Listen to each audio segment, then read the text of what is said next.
A decade of building something together, or so I thought. My wife Sophia had this brilliant idea for our anniversary celebration, an intimate dinner at Meridian Prime, the kind of place where they bring you bread that costs more than most people's lunch. Private dining room, city view, the works. Real classy stuff. The whole package would run us about $380 for the evening, but hey, 10 years deserves proper celebration. What she didn't mention in her enthusiastic planning was that she'd invited her ex-boyfriend Brandon Kane to join us. You know, just to catch up and celebrate friendship. Because nothing says romantic anniversary like your wife's former flame sitting across from you, cutting into a $50 ribeye while making eyes at your spouse. I'm James Miller, commercial real estate broker here in North Dallas. Just closed a $2.3 million retail development deal last month. Strip mall anchored by a premium grocery chain, the kind of project that keeps the lights on and the mortgage current. 10 years in the business teaches you to read people, to spot when someone's selling you something that doesn't add up. Property values, market trends, human nature, they all follow predictable patterns when you know what signals to watch for. And brother, this whole anniversary setup reeked worse than a foundation with structural damage. The revelation hit me 3 weeks before our actual anniversary date. I was doing what any reasonable husband would do, trying to figure out why my wife suddenly needed to work late every Tuesday and Thursday. Funny thing about being in commercial real estate, you develop relationships with people all over the city. Restaurant managers, hotel concierges, country club staff. Information flows like market data when you know the right people to ask. Turns out Sophia and Brandon had been meeting at Prestonwood Country Club for business lunches every week for the past 6 months. Their $12,000 annual membership that I'd been paying for was getting plenty of use, just not by me. Brandon sells pharmaceuticals to hospitals, and Sophia runs marketing for Preston Luxury Motors, one of those high-end dealerships that moves Maseratis and Bentleys to oil executives and tech entrepreneurs. Their professional worlds don't exactly overlap at the 19th hole, but here's the kicker, the absolute gut punch that made everything crystal clear. Brandon Kane is married, has been for 8 years. His wife, Rachel, is an elementary school teacher in the Plano district, currently 7 months pregnant with their second child. Sweet woman, from what I'd heard through mutual acquaintances. The kind of person who probably still believes marriage vows actually mean something. I spent the next 2 weeks becoming a detective in my own marriage, treating it like due diligence on a potentially toxic asset. You'd be amazed what you can learn when you actually start paying attention to cash flow patterns. Credit card statements showing charges at restaurants I'd never been to. $89 here, $134 there, always split exactly in half. Text messages that got deleted faster than evidence at a foreclosure proceeding. Instagram stories that didn't quite add up when you cross-reference the timestamps with her alleged work schedule. The phone tracking app was almost embarrassingly easy to install. Sophia's about as tech-savvy as a golden retriever, so she never noticed the little icon buried in her settings. Every Tuesday and Thursday, like clockwork, her location pings would show up at Prestonwood. Sometimes they'd move to the Marriott bar on Commerce Street afterward. $67 tabs, split down the middle. Real discreet, real professional. But the smoking gun came from an unexpected source. My buddy Carlos works security at Prestonwood. Been there for 8 years. Guy's got eyes like a property appraiser and the memory of a title search. When I casually mentioned seeing some familiar faces around the club lately, he got this look on his face like he'd just discovered a lien nobody knew about. Man, your wife and that pharmaceutical guy have been practically living in the corner booth every week, he said, shaking his head. Hand-holding, whispering, the whole 9 yards. I kept thinking maybe you knew and were cool with it, but something about it felt off, like when someone's trying to flip a property that's got foundation issues but won't admit it in the listing. Something about it felt off. That's one way to put it. The financial forensics told the whole story. 6 months of Tuesday and Thursday charges, always the same pattern. Prestonwood lunch, $45 to $60. Marriott bar, $60 $80. Sometimes a charge at the Hampton Inn down the street. $149 for what the statement listed as business meeting room rental, 4 hours at a time. Real intensive pharmaceutical marketing sessions, apparently. But the Instagram evidence was what really sealed it. Sophia's been posting these artsy food photos every week. Fancy salads, craft cocktails, always with the caption, working lunch, or strategy session. What she didn't realize is that Instagram embeds location data in every post. Cross-reference that with Brandon's pharmaceutical conference schedule, and you get a timeline that reads like a property survey, precise, documented, legally admissible. So, here's what I did.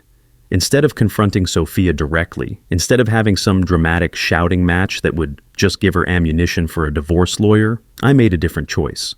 I decided to accept her anniversary invitation, all of it.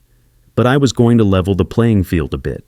Real estate taught me that sometimes the best way to handle a problematic property is to do a full inspection with all parties present. Get everyone in the same room, put all the documentation on the table, and let the structural damage reveal itself. I called Brandon's wife Rachel. Sweet woman, just like I'd heard. Introduced. Myself as James Miller, Sophia's husband. Mentioned we were having a little anniversary celebration and would love for Brandon and her to join us. Make it a couples thing. Really celebrate friendship and marriage and all those beautiful things that make life worth living. The pause on the other end of the line stretched longer than a contract negotiation. I'm sorry, Rachel said slowly, her voice carrying that careful tone people use when they're starting to see cracks in the foundation. Brandon mentioned he was having dinner with work colleagues next Saturday. He didn't say anything about an anniversary celebration. Oh, must be some confusion, I said, smooth as a title transfer. Sophia specifically mentioned wanting Brandon there for our 10-year celebration. She speaks so fondly of their professional relationship. Another pause. This one had teeth, like when a property inspector finds something that's going to cost serious money to fix.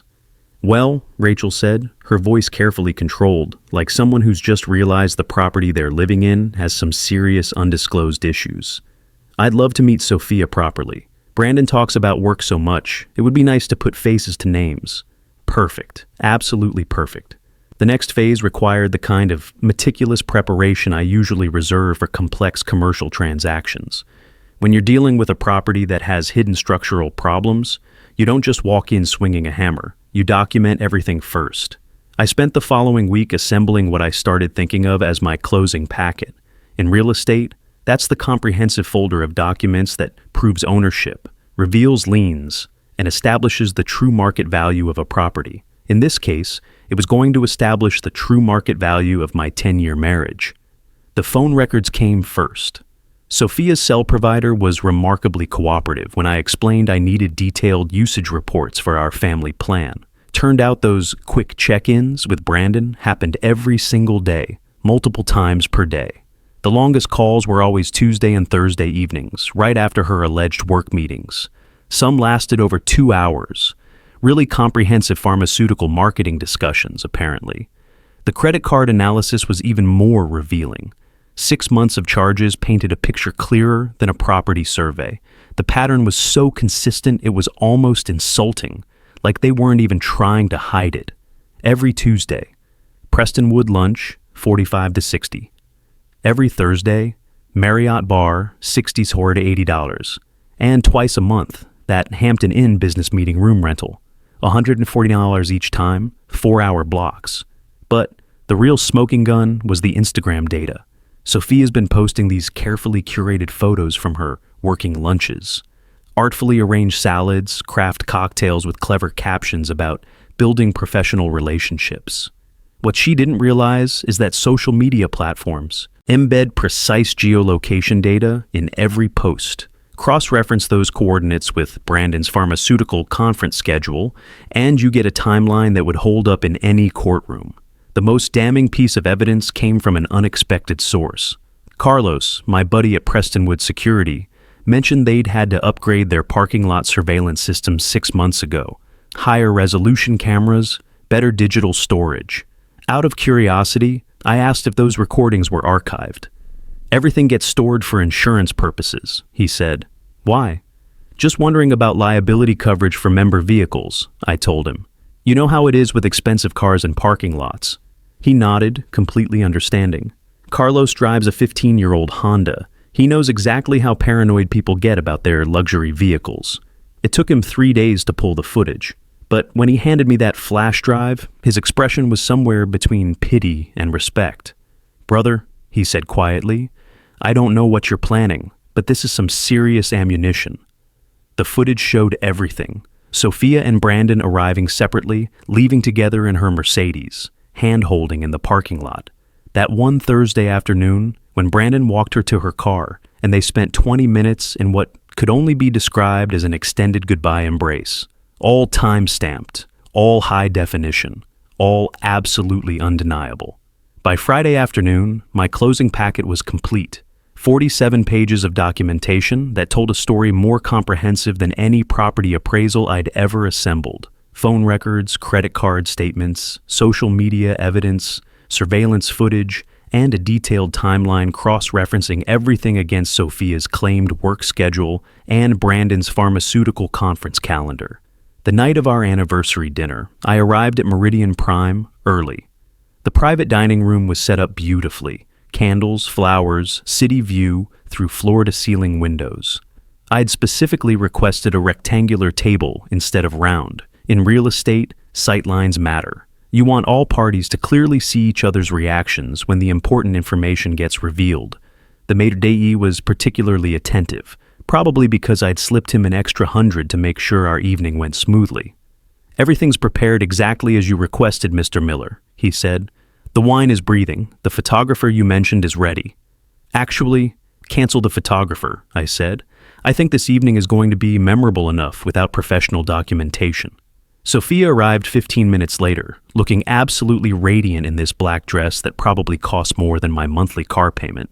She'd done her hair differently, makeup perfect, the kind of effort that makes a husband feel proud, or in this case, makes a husband wonder who exactly she was trying to impress.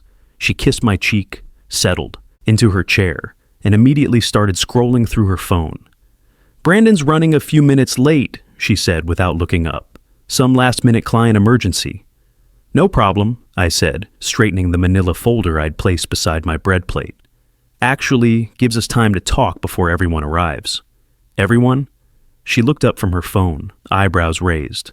"I thought it was just going to be the three of us." "Change of plans," I said, pouring wine into both our glasses. I took the liberty of inviting Brandon's wife. Rachel seems like such a lovely person. Thought it would be nice for you two to meet properly. The color drained from Sophia's face faster than equity from a property in a market crash. "You invited his wife?" "Of course. It's our anniversary celebration. Seemed appropriate to include all the married couples." I raised my glass. To marriage, to partnership, to the importance of transparency in all our relationships. Sophia's hand trembled slightly as she reached for her wine. "James, I need to tell you something." "Actually," I said, checking my watch, "let's wait until everyone gets here. I think this conversation will be more productive with all parties present." That's when Brandon walked in, looking like every pharmaceutical sales rep you've ever met. Expensive suit, perfect teeth, handshake firm enough to crack walnuts. He'd clearly been hitting the gym lately, probably working off some guilt. The first 20 minutes went exactly as expected. Sophia and Brandon fell into this easy rhythm of conversation, finishing each other's sentences, referencing inside jokes that somehow excluded me from my own anniversary dinner. Real comfortable, real familiar. The kind of professional chemistry you only develop after months of intensive collaboration. Brandon was explaining some complex pharmaceutical distribution challenge to Sophia, using his hands to gesture like he was mapping out territory. "The Dallas market is particularly challenging," he said, "because you've got these competing regional networks that don't communicate effectively." "That's exactly what I was telling you about automotive luxury sales," Sophia replied, leaning forward with the kind of engaged attention she used to reserve for me. "Consumer behavior patterns are completely different when you're dealing with high-value, low-frequency purchases." I nodded along, playing the supportive husband. "Sounds like you two have really developed some innovative cross-industry insights. How long have these consultations been going on?" "About 6 months," Brandon said without missing a beat. "Sophia's been incredibly helpful with understanding consumer psychology in the luxury market." 6 months, I repeated, like I was calculating something. "That's interesting timing." Sophia shot me a look that could have frozen mortgage rates. That's when Rachel walked in. The transformation was immediate and devastating. Brandon's face went through about 15 different shades of panic in the span of 3 seconds, like watching someone realize they've been selling a property with a hidden environmental contamination issue. Sophia's fork stopped halfway to her mouth, a piece of salmon dangling like a foreclosure notice. "Sorry I'm late," Rachel said brightly, one hand resting on her very pregnant belly. Traffic was murder coming from the school district. You know how parents get during pickup time. I stood up, played the perfect host. "Rachel, so wonderful you could make it. Brandon talks about you constantly." Not exactly true, but the look on Brandon's face suggested he should have been. Rachel was genuinely beautiful in that understated way teachers often are. Practical but elegant, wearing a navy maternity dress that probably came from Target, but looked like it could have cost 3 times as much. 7 months pregnant and still radiant. The kind of woman who probably bakes cookies for school fundraisers and remembers everyone's birthday. Sophia recovered first, credit where it's due. Extended her hand with that corporate smile she uses for difficult clients. "Rachel, what a lovely surprise. Brandon mentioned his wife was expecting. Congratulations." "Thank you," Rachel said, settling into the chair I'd specifically positioned directly across from Sophia. Her movements were careful but confident, like someone who's comfortable in their own skin despite carrying 30 extra pounds. "Brandon's told me so much about his work dinners with you, though he usually calls them client meetings." The temperature in the room dropped about 20 degrees, like when a property inspection reveals foundation damage nobody saw coming. Brandon jumped in, voice pitched slightly higher than normal. "Sophia's been consulting on some marketing strategies for our regional campaigns. Really valuable insights into luxury consumer behavior." "How fascinating," Rachel said, cutting into her appetizer with surgical precision. "What kind of luxury consumers buy pharmaceuticals? I thought most of that was insurance-based purchasing." "Beautiful, absolutely beautiful." Sophia tried to help, which only made things worse. "We've been exploring cross-promotional opportunities between automotive luxury brands and lifestyle medications. There's significant overlap in the demographic profiles." Rachel tilted her head like a curious bird. "Lifestyle medications? Like what specifically?" I decided it was time to contribute to this masterpiece. Reached into my jacket pocket and pulled out the manila folder, set it gently on the table next to the breadbasket like it was just another dinner accessory. "Speaking of insights," I said conversationally, "I've been doing some market research of my own. Amazing what you can learn about consumer behavior when you really start paying attention to patterns." Brandon's hand trembled slightly as he reached for his water glass. Sophia's eyes fixed on that folder like it was a demolition notice. "James works in commercial real estate," I explained to Rachel. "Property analysis requires a lot of attention to detail. Location tracking, usage patterns, foot traffic analysis. Due diligence is everything in my business." I opened the folder casually, like I was checking dessert options. The first page showed a map of Dallas with little red dots marking every location where Sophia's phone had pinged during her alleged work meetings. Prestonwood Country Club, the Marriott Bar, the parking garage behind Brandon's office building, Hampton Inn Business Center. "For instance," I continued, voice steady as a property surveyor, "did you know that Prestonwood Country Club has the highest concentration of pharmaceutical automotive marketing meetings in the entire Dallas Metroplex? Every Tuesday and Thursday, like clockwork. Really remarkable consistency." Sophia's fork clattered against her plate. Rachel looked at the map, then at Brandon, then at Sophia. Her face went through a careful transformation, like watching someone read a contract and slowly understand they've been defrauded. "Brandon," she said quietly, "isn't Tuesday your late surgery day at Methodist, when you can't take calls because you're in sterile environments?" Brandon opened his mouth. Nothing came out except a sound like air escaping from a punctured tire. I flipped to the next page. Credit card statements highlighted in yellow, like a title search revealing liens. Market research also reveals some interesting spending patterns. For example, business meeting expenses that always get split exactly in half. Professional courtesy, I'm sure. The third page was even better. Phone records showing daily communication patterns between Brandon and Sophia. Calls that lasted hours, always in the evenings, always after Brandon's alleged hospital rounds. The really fascinating part, I said, voice getting slightly warmer, like I was sharing exciting quarterly projections, is how these intensive marketing consultations coincide with charges at local hotels for what the statements describe as business meeting room rentals.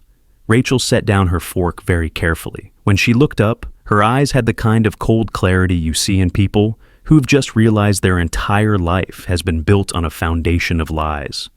"Brandon," Rachel said, voice steady as granite, "I think we need to talk, privately." "Rachel, listen, I can explain." "No," she said, standing slowly, one hand supporting her belly like she was protecting something precious from contamination. "No, I don't think you can." She turned to me, nodded once with the kind of dignity that comes from having your world collapse and still maintaining your composure. "James, thank you for the invitation. It's been very educational." Sophia finally found her voice. "Rachel, please, this isn't what it looks like." "Really?"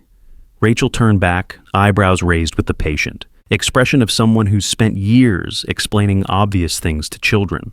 "Because it looks like my husband has been lying to me for 6 months about where he spends his Tuesday and Thursday evenings. It looks like he's been having an affair while I'm home pregnant with our second child. So please, Sophia, tell me what it actually is." The silence that followed could have been used as soundproofing material. I flipped to the next page in my folder. Surveillance footage screenshots, time-stamped and crystal clear. "These are from Prestonwood's parking lot security system," I said conversationally. "High-definition cameras, excellent digital storage. Amazing what modern technology can capture." The photos told the whole story. Brandon and Sophia arriving separately, leaving together in her Mercedes. Hand-holding that lasted longer than any professional relationship required. That Thursday afternoon embrace that went on for 20 minutes, right there next to the handicapped parking spaces. "Insurance purposes," I explained to Rachel. "The club keeps everything archived for liability protection." Carlos in security was very helpful with the research.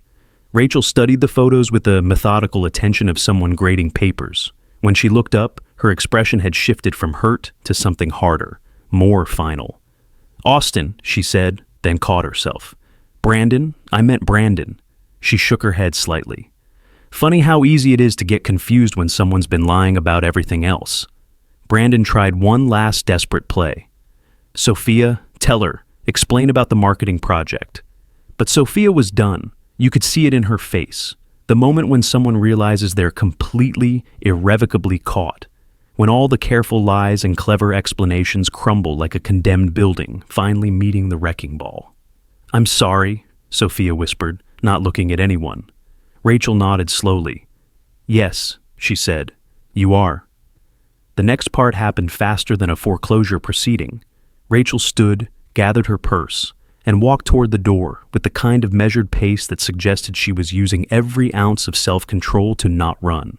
Brandon scrambled after her, knocking over his chair in the process, calling her name like it was some kind of magic word that could undo 6 months of systematic deception, which left me and Sophia alone in our private dining room, surrounded by the ruins of our 10-year anniversary celebration and the scattered evidence of her 6-month affair. The silence stretched between us like a property line nobody wanted to cross. "How long have you known?" she asked finally. "Long enough," I said, closing the folder with the same deliberate care I'd used to finalize a contract termination. "Long enough to protect myself legally, long enough to document everything, long enough to make sure when this marriage ends, it ends on my terms." She looked up at me then, really looked at me, like she was seeing me clearly for the first time in months. "James, You what? You're sorry? You didn't mean for it to happen? It just got complicated?" I shook my head. "Save it for your lawyer, Sophia. You're going to need better material than that." I stood up, left a $100 bill on the table to cover my portion of the meal, and tipped the staff for what was probably the most uncomfortable dinner service of their careers. "Happy anniversary, sweetheart. Hope it was everything you wanted." Walking out of that restaurant, I felt something I hadn't experienced in months. Relief. Pure, clean relief, like finally selling a property that's been sitting on the market too long, draining resources and creating liability. Not vindication exactly, not triumph, just the simple satisfaction of knowing that sometimes when you pay attention, when you plan carefully, when you refuse to be taken for a fool, sometimes the truth has a way of serving itself with perfect timing. My phone buzzed as I reached my car in the parking lot. Text message from Carlos at the country club. Heard there was some drama at Meridian tonight. Everything okay? I typed back quickly. Everything's perfect. Property inspection revealed some structural issues, but now everyone knows exactly what they're dealing with. Because it was perfect.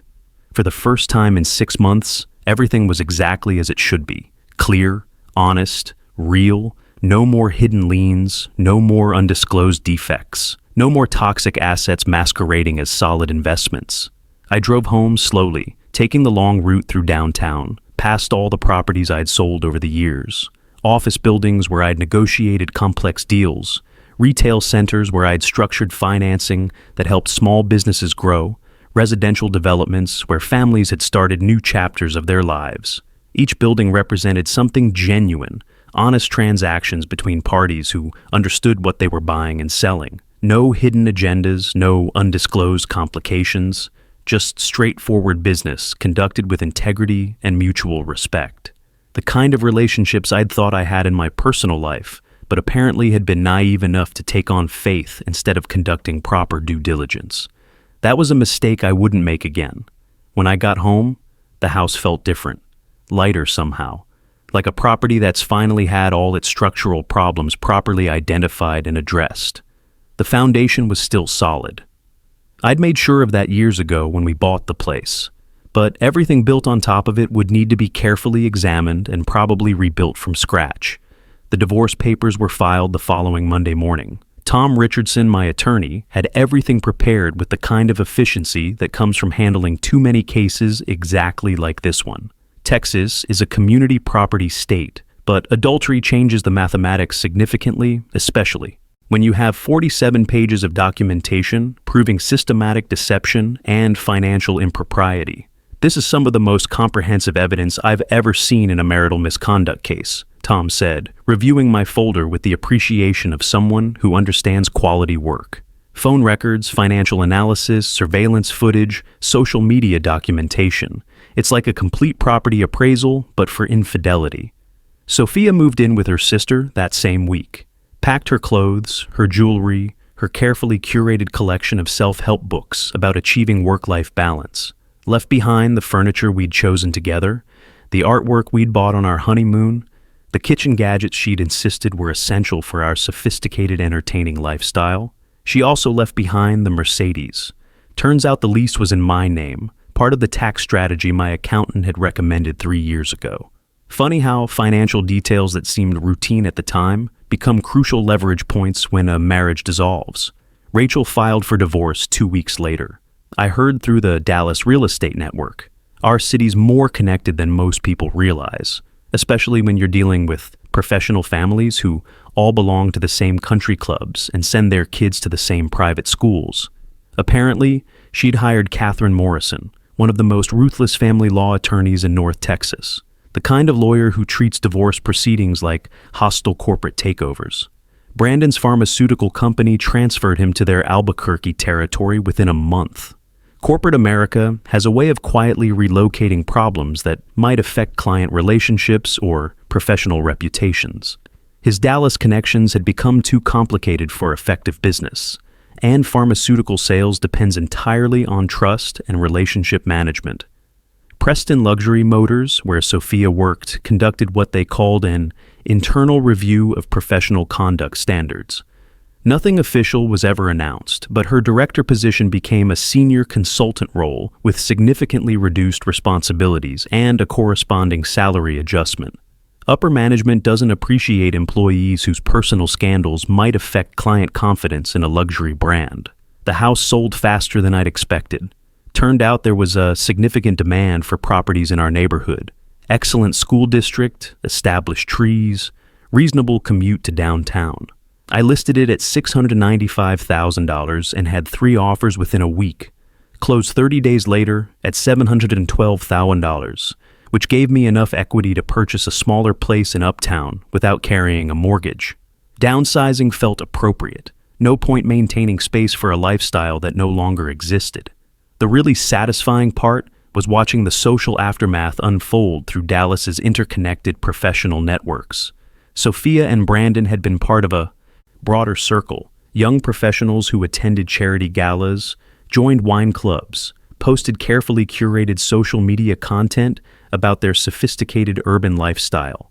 That community has an interesting way of processing scandal. Not dramatic or confrontational, just a gradual cooling of invitations. Events that previously included both couples suddenly developed guest list constraints. Group dinners became smaller and more selective. Social media interactions shifted from enthusiastic engagement to polite acknowledgement to eventual silence. Within 3 months, both Sophia and Brandon had been effectively edited out of the social ecosystem they had worked so hard to cultivate. Not through any coordinated effort, just the natural consequence of people preferring to avoid complicated situations that might reflect poorly on their own carefully managed reputations. Rachel, meanwhile, became something of a minor celebrity in certain circles. The pregnant elementary school teacher who'd handled her husband's betrayal with such dignity drew sympathy and respect from women who understood exactly how devastating that situation must have been. Her baby shower, organized by coworkers and neighbors, was reportedly one of the best attended events at Prestonwood that season. I contributed anonymously to the gift fund. Seemed like the right thing to do. 6 months later, I ran into Brandon at Dallas Love Field. He was carrying a pharmaceutical sample case and wearing a rumpled business suit that looked like he'd been traveling too much. Albuquerque apparently wasn't treating him as well as Dallas had. He saw me, hesitated, then walked over with the kind of forced casualness that suggests someone's been practicing this conversation.